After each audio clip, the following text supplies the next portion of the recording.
Hola amigos, sean bienvenidos a un nuevo video donde analizaremos el cuento Casa Tomada de Julio Cortázar a partir del libro Introducción al análisis estructural de los relatos de Roland Barthes. Sin más que decir, comenzamos. Barthes propone la distinción de tres niveles de descripción en la obra narrativa: el nivel de las funciones, el nivel de las acciones y el nivel de la narración.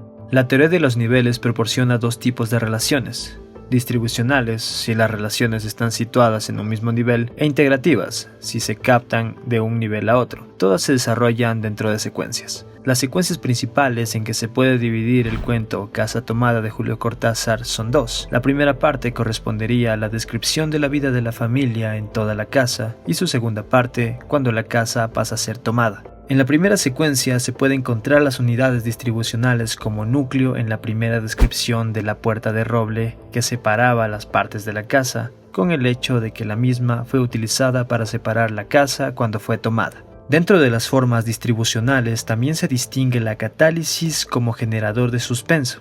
Esta se puede identificar cuando el narrador menciona: «Fui por el pasillo hasta enfrentar la entornada puerta de roble y daba la vuelta al codo que llevaba a la cocina cuando escuché algo en el comedor o en la biblioteca».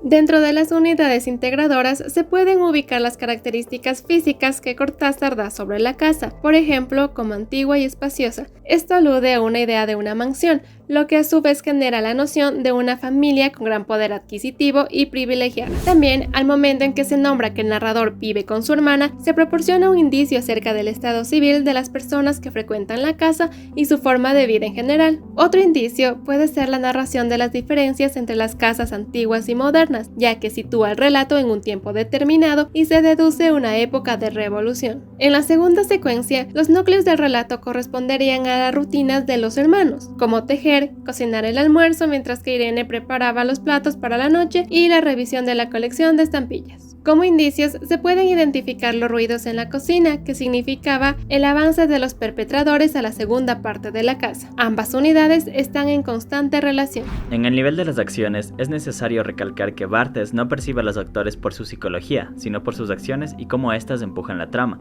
Para ello, define una estructura paradigmática que se basa en la división por parejas. Estas son sujeto-objeto, donante-destinatario, ayudante-oponente. Esto aplicado a los personajes de la Casa Tomada de Julio Cortázar nos dejaría como resultado que el narrador es el sujeto, pues es quien narra y vive los sucesos principales que ocurren en torno a la casa, mientras que el objeto puede ser interpretado como las acciones evasivas y de precaución que toma este personaje ante el problema que tiene. El donante en este relato también recae en el narrador, pues se ve atado a la acción que el destinatario está llevando a cabo. En este caso, el destinatario recae sobre los personajes o entidades que progresivamente se apoderan de la casa. Por último, el ayudante es la hermana del narrador, Irene, quien participa de forma que el narrador siga avanzando con su relato. Su contraposición, el oponente, está representado en los seres que toman la casa a lo largo del cuento. Estos personajes no son únicamente seres con emociones y pasiones, sino que son elementos clave que ayudan al desarrollo de la trama por medio de sus acciones. Esto se puede ver en diversos momentos, como Irene tejiendo, el narrador relatando cómo deben cerrar partes de la casa para contener a los entes, o los mismos entes obligando a los hermanos a abandonar su hogar.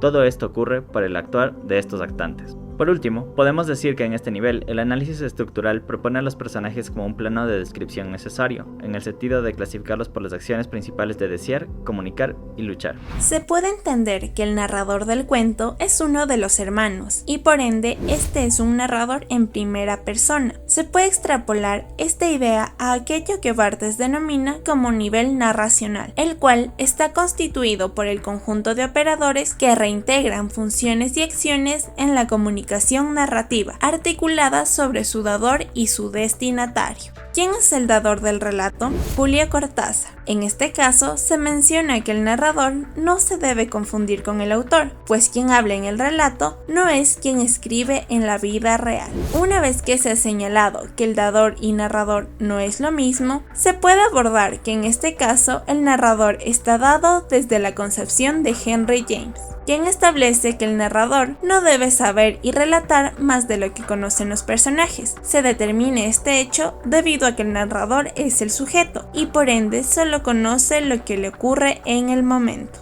En conclusión, el texto de Barthes permite darle una estructura funcional a los análisis de relatos como lo es La Casa Tomada de Julio Cortázar, uno de sus cuentos más importantes y estudiados.